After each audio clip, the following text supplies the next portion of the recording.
মানে আনা নেওয়ার সময় প্রিজন ভ্যান অ্যাক্সিডেন্টে আওয়ামী লীগের বিতর্কিত মন্ত্রী জুনায়েদ আহমেদ পলক প্রতিমন্ত্রী ছিলেন আইসিটি মন্ত্রণালয়ের। সেই অ্যাক্সিডেন্টে পলকের মৃত্যু হয় এবং এই মৃত্যু রহস্য তৈরি করেছে। ভারত যদি বাংলাদেশে আক্রমণ করার মতো দুঃসাহস দেখায় তাহলে এই ভারতকে 50 ভাগে বিভক্ত করা হবে, তাহলে এই ভারতকে পৃথিবীর মানচিত্র থেকে মুছে দেওয়া হবে। মাশাআল্লাহ, ধন্যবাদ জানাই বাংলাদেশের নবনির্বাচিত প্রধানমন্ত্রী জনাব তারেক রহমান সাহেবকে। তো অবশ্যই আমরা এটার সফলতা খুব শীঘ্রই আমাদের হাতে পেতে যাচ্ছি। বহুদিন পরে মানে 2 বছরের মাথায় বোধহয় আওয়ামী লীগ সরকার পতনের পরে সাহসী পদক্ষেপ দেখা গেল। সেই সাহসটা লালমনিরহাটের পাটগ্রাম উপজেলার ধবলগুড়ি সীমান্তে বাংলাদেশিদের গরু নিয়ে যাওয়ার সময় ভারতীয় সীমান্তরক্ষী বাহিনী বিএসএফ কে ফের লাঠিসোঁটা দিয়ে রুখে দিয়েছে স্থানীয়রা। জনাব তারেক রহমান সাহেব, আপনি যদি সত্যিকার অর্থে এই ভারতীয় চুক্তির কপালে লাথি মেরে ফিরে এসে থাকেন তাহলে আপনাকে 1 নম্বরে একটা কাজ করতে হবে। সেই কাজটা হচ্ছে ভারতের প্রশিক্ষণপ্রাপ্ত এই সালাউদ্দিনকে স্বরাষ্ট্রমন্ত্রীর পদ থেকে সরাতে হবে। মাননীয় প্রধানমন্ত্রী জনাব তারেক রহমান তিনি এটা কি করলেন, কি কাজটি তিনি করলেন, এই কাজটি তার করা কতটুকু উচিত হয়েছে আর কতটুকু অনুচিত হয়েছে, এই বিষয়টা আমরা একটু আলোচনা করি। আসসালামু আলাইকুম প্রিয় দর্শক, অন্যমঞ্চের আলাপ চাইতে আপনাদের সকলকে আমন্ত্রণ জানাচ্ছি। ভারত যদি বাংলাদেশে আক্রমণ করার মতো দুঃসাহস দেখায় তাহলে এই ভারতকে 50 ভাগে বিভক্ত করা হবে। ভারত যদি এই বাংলাদেশের দিকে কুনজরে তাকায়, বাংলাদেশে আক্রমণ করার মতো দুঃসাহস দেখায়, তাহলে এই ভারতকে পৃথিবীর মানচিত্র থেকে মুছে দেওয়া হবে। আর ভারত যদি বাংলাদেশের দিকে একটা মিসাইল দিয়ে আক্রমণ করে তাহলে পাকিস্তান 3টা মিসাইল দিয়ে জবাব দিবে। কারণ এই পাকিস্তান জানে যে ভারত ষড়যন্ত্র করে 1971 সনে আমাদেরকে আলাদা করেছে, আমাদেরকে দুর্বল করে দেওয়ার জন্য। তাই আমরা এই পাকিস্তানের মতো একটি প্রদেশকে হারিয়েছি, পাকিস্তান আমাদের মতো একটি অঙ্গরাজ্যকে হারিয়েছে, সেটা পাকিস্তান ভালো করে জানে। ভারত যদি আমাদের দেশে আক্রমণ করে আমরা বলতে হবে না যে হে পাকিস্তান ভাইয়েরা, ভারত আমাদেরকে আক্রমণ করছে, তোমরা আমাদেরকে সহযোগিতা করো, এটা আমাদের বলতে হবে না। ঠিক একটা মিসাইল দিয়ে বাংলাদেশ আক্রমণ করলে পাকিস্তান 3টা মিসাইল দিয়ে জবাব দিবে।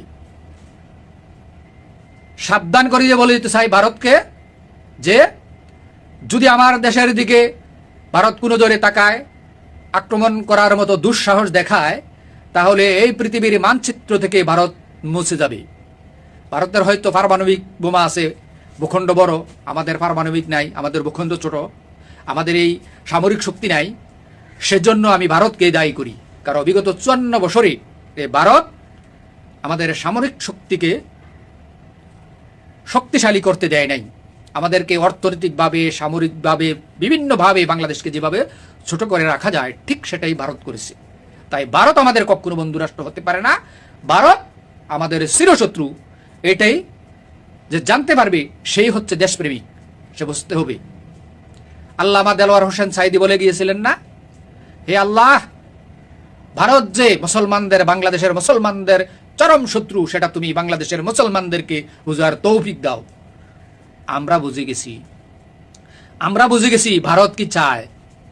তাই বিগত দিনগুলিতে যে মমতা দিদি পশ্চিমবঙ্গে রাষ্ট্র ক্ষমতায় ছিল, তাই আমরা কোনো ঝুঁকিপূর্ণ মনে করি নাই। এখন ভারতের শীর্ষ সন্ত্রাসী শুভেন্দু অধিকারী, এই লোক এখন ভারতের বাংলাদেশের যে কলিকাতা প্রদেশ এটা দখলে নিয়েছে অন্যায়ভাবে, এটি কারচুপির নির্বাচনের মাধ্যমে। তাই এখন আমরা মনে করি আমাদের জন্য এই কলিকাতার হুমকি হয়ে দাঁড়িয়েছে। তাই আমরা আমাদের এই হুমকিকে মোকাবিলা করার জন্য, আমাদের আত্মরক্ষার জন্য প্রয়োজনে আমরা পাকিস্তানের সাথে সামরিক চুক্তি করব, যেমনটা করেছে সৌদি আরব পাকিস্তান। ঠিক আমরাও বাংলাদেশ পাকিস্তান প্রয়োজনে আমরা সামরিক চুক্তি করব, চায়নার সাথে আমরা সামরিক চুক্তি করব। কিন্তু ভারত যদি উল্টাপাল্টা করে তাহলে ভারতকে চরম শিক্ষা দেওয়া হবে। আজ একটা কথা বলে যাই, এই পৃথিবী সৃষ্টি থেকে এ পর্যন্ত এই পৃথিবীতে শুধু একবারই পারমাণবিক বোমা ফুটেছে, সেটা হচ্ছে জাপানের হিরোশিমায়, আর কোথাও ফুটে না। আর দ্বিতীয়বার যদি এই পৃথিবীর ভূখণ্ডে পারমাণবিক বোমা আঘাত আনে, তাহলে সেটা আনবে ভারতে। জনাব তারেক রহমান সাহেব, আপনি যদি সত্যিকার অর্থে এই ভারতীয় চুক্তির কপালে লাথি মেরে ফিরে এসে থাকেন, তাহলে আপনাকে 1 নম্বরে একটা কাজ করতে হবে। সেই কাজটা হচ্ছে ভারতের প্রশিক্ষণপ্রাপ্ত এই সালাউদ্দিনকে স্বরাষ্ট্রমন্ত্রীর পদ থেকে সরাতে হবে। এমন একটি গুরুত্বপূর্ণ পদে এই সালাউদ্দিন কাদের থাকতে পারে না, যেই সালাউদ্দিন কাদের পার্লামেন্টে দাঁড়িয়ে বেগম খালেদা জিয়াকে ছোট করে কথা বলে, বেগম খালেদা জিয়া কতটুকু সংবিধান বুঝতেন এই সম্পর্কে কথা বলে, তাহলে এই সালাউদ্দিন কমপক্ষে বিএনপির মঙ্গল হোক সেটা চাইবে না। তাই আমি আপনাকে অনুরোধ করব, এই সালাউদ্দিনকে স্বরাষ্ট্রমন্ত্রীর মতো এমন একটি গুরুত্বপূর্ণ পদ থেকে সরিয়ে আপনি ওইখানে আপনার কোনো শুভাকাঙ্ক্ষী, আপনার কোনো পছন্দের লোককে বসান, সেটা হবে সর্বোত্তম। আর আপনি যে ভারতীয় চুক্তির কপালে লাথি মেরে ফিরে এসেছেন, সেটাই তো আমার কাছে মনে হচ্ছে। কারণ আর না হয় ভারত এভাবে কুকুরের মতো পাগল হয়ে যেত না। আপনি ক্ষমতায় আসার 1 মাস পরেই আপনি আওয়ামী লীগকে নিষিদ্ধ করেছেন, যেখানে কথা ছিল তাদেরকে পুনর্গঠন করার। দ্বিতীয় হচ্ছে চায়নার সাথে তিস্তা চুক্তি বহাল রেখে তার কার্যক্রম শুরু করা এবং পাকিস্তানের সাথে সুসম্পর্ক করা। এগুলো তো তাই মনে হচ্ছে যে আপনি ভারতের সাথে যে চুক্তি হচ্ছে সেই চুক্তিতে আর আপনি নাই, এগুলোই তা প্রমাণ করে। আর সেই জন্য ভারত কুকুরের মতো হয়ে গেছে, পাগলা কুকুরের মতো এখন ঘেউ ঘেউ করছে।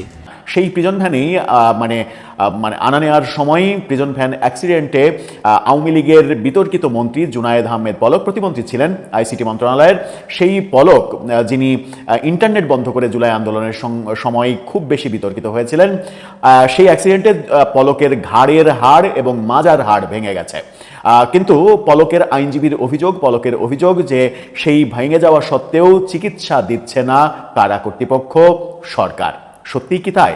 এতটা অমানবিক কি কারা কর্তৃপক্ষের হওয়ার কথা?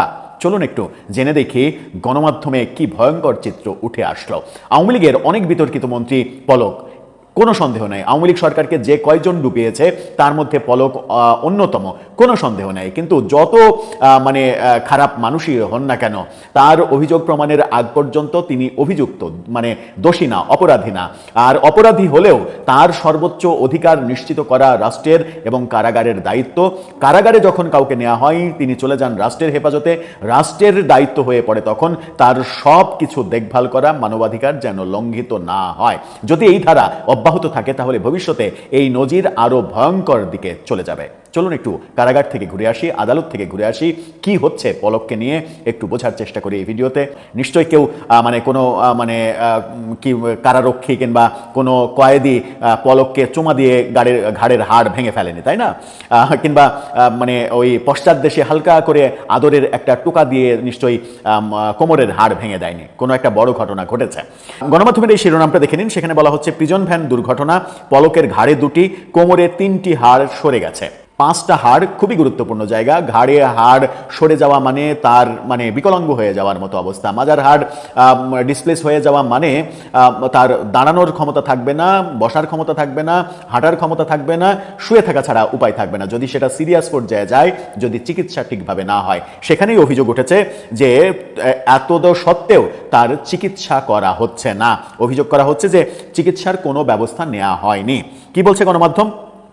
প্রিজন ভ্যানের ঘটনায় সাবেক তথ্য যোগাযোগ প্রতিমন্ত্রী তার এটা হয়েছে। সাংবাদিকদের এই কথা তার আইনজীবী তরিকুল ইসলাম আজকে জানিয়েছেন। প্রিজন ভ্যান দুর্ঘটনার পর আমরা তার এমআরআই করার আবেদন করি। এরপর কারা কর্তৃপক্ষের নির্দেশে পিজি হাসপাতালে সাবেক প্রতিমন্ত্রী পলকের এমআরআই করা হয়। আজ আমরা এমআরআই প্রতিবেদন হাতে পেয়েছি। এমআরআই করা হয়েছে গতকালকে, অথচ এই দুর্ঘটনা ঘটেছে তাদের ভাষ্যমতে গত মাসের মাঝামাঝি সময়ে। এতদিন এমআরআই করা হয়নি। একথা অনস্বীকার্য, একথা অস্বীকার করার কোনো উপায় নেই যে আওয়ামী লীগ সরকারকে যে কয়জন ডুবিয়েছে, এমনকি আন্দোলনের মধ্যেও যে 2-4 জন ব্যক্তি এই আওয়ামী লীগ সরকারের পতন আরো নিশ্চিত করেছে, তার মধ্যে পলক অন্যতম। পলক তার আইসিটি মন্ত্রণালয় ব্যবহার করে প্রচুর দুর্নীতি করেছে। এমনকি আইসিটি মন্ত্রণালয়ের টাকা ব্যবহার করে বিভিন্ন যে অনলাইন প্রশিক্ষণ, সাইবার প্রশিক্ষণ, এই প্রশিক্ষণ খাতে যে সকল টাকা এসেছে সে সকল টাকা ম্যাক্সিমাম সে মেরেছে। মাননীয় প্রধানমন্ত্রী জনাব তারেক রহমান, তিনি এটা কি করলেন? কি কাজটি তিনি করলেন? এই কাজটি তার করা কতটুকু উচিত হয়েছে আর কতটুকু অনুচিত হয়েছে, এই বিষয়টা আমরা একটু আলোচনা করব। তার আগে একটা বিষয় বলে নেই, অনেকেই বলার চেষ্টা করছেন প্রধানমন্ত্রী তারেক রহমানকে শেখ হাসিনার সাথে তুলনা করার চেষ্টা করছেন। শেখ হাসিনার মতো একজন অপরাধীর সাথে তারেক রহমানের তুলনা করা মোটেই উচিত হবে না। আমরা বর্তমান প্রধানমন্ত্রী জনাব তারেক রহমানকে সমালোচনা করব, তার যে ভালো কাজগুলো আছে সেগুলোর প্রশংসা করব, আর যে ভুলগুলো যে যতটুকু হবে ততটুকুর সমালোচনা করব। তবে এতটুকু স্পেস আমরা দিতে চাইবো না শেখ হাসিনার সাথে কেউ তাকে তুলনা করুক। যাই হোক, চলেন আমরা আসল কথায় ফিরে যাই। প্রধানমন্ত্রী তিনি ঢাকা বিশ্ববিদ্যালয়ে গিয়েছিলেন, এটি ছিল রাষ্ট্রীয় সফর।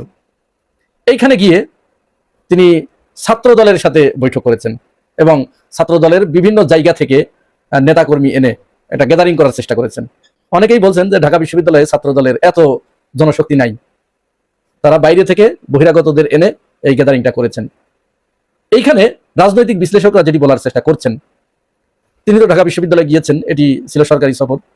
তার এই সফরে পুরা প্রোটোকলের দায়িত্বে থাকবে, নিরাপত্তার দায়িত্বে থাকবে দেশের আইন শৃঙ্খলা রক্ষাকারী বাহিনী। তার এসএসএফ সদস্যরা রয়েছে, পুলিশ রয়েছে, আনসার রয়েছে, বিজিবি রয়েছে, র্যাব রয়েছে। তার যে যে মানের নিরাপত্তা দরকার, যে মাত্রার নিরাপত্তা দরকার, সেই মাত্রার নিরাপত্তা বলয় গড়ে তুলবেন সেই মানের লোকদের দিয়ে, সেই বাহিনীদেরকে দিয়ে।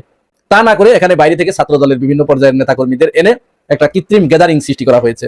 অথচ উচিত ছিল কি, তিনি বিশ্ববিদ্যালয়ে যাবেন, বিশ্ববিদ্যালয়ের যে সমস্ত বিভিন্ন টিম রয়েছে তাদের সাথে বসবেন, আলাদা মিটিং করবেন, আলাদা আলাদা করে বসবেন, ডিপার্টমেন্ট ওয়াইজ প্রয়োজনে বসবেন, বসে কোন ডিপার্টমেন্টের কি দরকার সেটুকুর খোঁজখবর নেবেন, কোথায় সমস্যা রয়েছে সেটার খোঁজখবর নেবেন। তিনি ভালো পরামর্শ দিবেন যে এইখানে এইটা করা দরকার, বিশ্ববিদ্যালয়ের শিক্ষা, গবেষণা, চর্চা এগুলোর মান আরো বৃদ্ধি করার জন্য কোন কোন জায়গায় সাপোর্ট দেওয়া প্রয়োজন, কোন ধরনের সহযোগিতার অপ্রতুলতা রয়েছে এইগুলো তিনি বলবেন, নির্দেশনা দিবেন।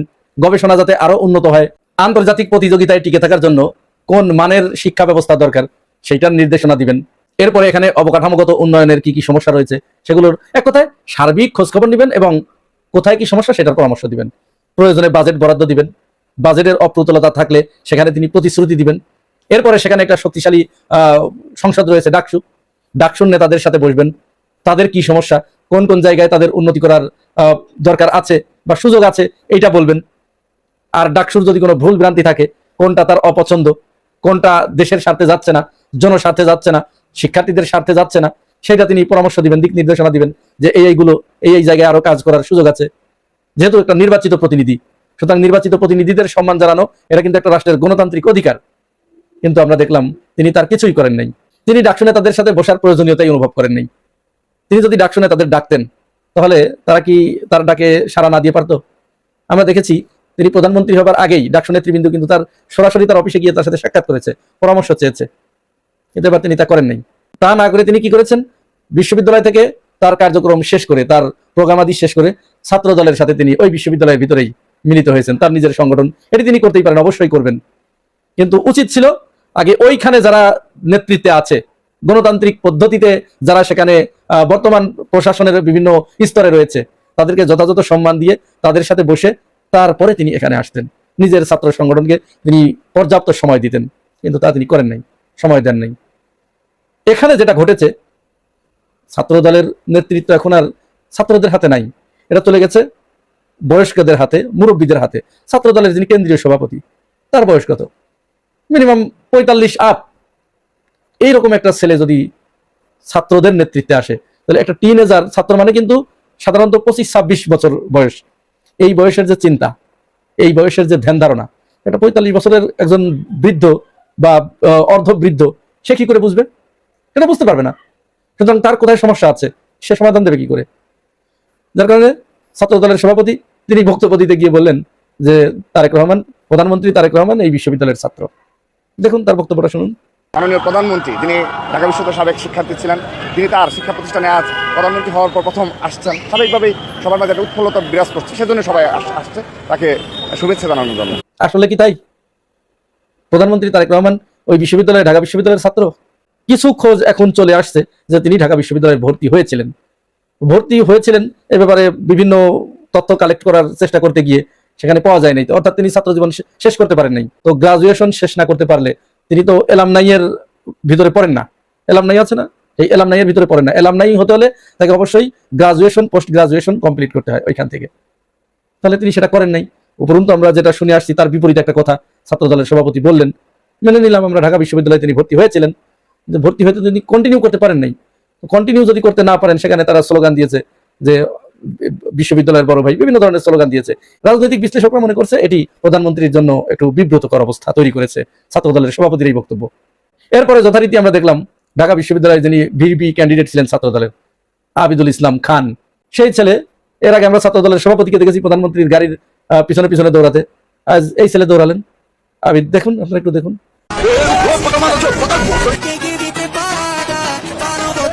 আচ্ছা, এরকম দৌড়ানোর পরে তিনি আবার যখন ট্রল হচ্ছিল তিনি লাইভে এসে বলছেন যে না আমি দৌড়াই নাই। এরকম জলজান্ত অসত্য কথা কেমনে বলে, যার প্রমাণ যখন চারিদিকে ছড়িয়ে পড়ে। ছাত্র রাজনীতির মূল প্রবলেমটা এই জায়গায়। ছাত্র দলের সভাপতি সেক্রেটারি হতে হলে তাকে এইভাবে নেতার গাড়ির পিছনে দৌড়াতে হয়, এবং কে সভাপতি সেক্রেটারি হবেন সেটা নির্ধারণ করে দেন প্রধানমন্ত্রী, অর্থাৎ ওই দলের প্রধান স্বয়ং নিজে। কারণ ছাত্র দলের গঠনতন্ত্রেই বলা আছে ছাত্র দল হচ্ছে বিএনপির অঙ্গ সংগঠন, এবং এই দলের প্রধান হচ্ছে যিনি বিএনপির প্রধান হবেন তিনি হচ্ছে সাংগঠনিক প্রধান। সুতরাং এই সময়ে এসে এই জেন জেনারেশন তারা কি এইভাবে কোনো নেতার গাড়ির পিছনে দৌড়ানো পছন্দ করে? এটা কি ভালোভাবে নেয়? এটা কিন্তু ভালোভাবে নেয় না। তারা শেখ হাসিনা খবরদারি করতে গিয়েছিল, তাদের উপরে দিয়েছে পাঠিয়ে ভারতে। তো ছাত্র দল প্রধানমন্ত্রীর গাড়ির পিছনে যেভাবে দৌড়াদৌড়ি করছে শুধু তার নজরে আসার জন্য, তাকে একটু খুশি করার জন্য, সে যাতে তার দিকে তাকায়। এবং প্রধানমন্ত্রী একটু তাকালেন রাকিবের দিকে, রাকিব মনে হচ্ছিল পৃথিবী তার হাতের মুঠোয় চলে আসে।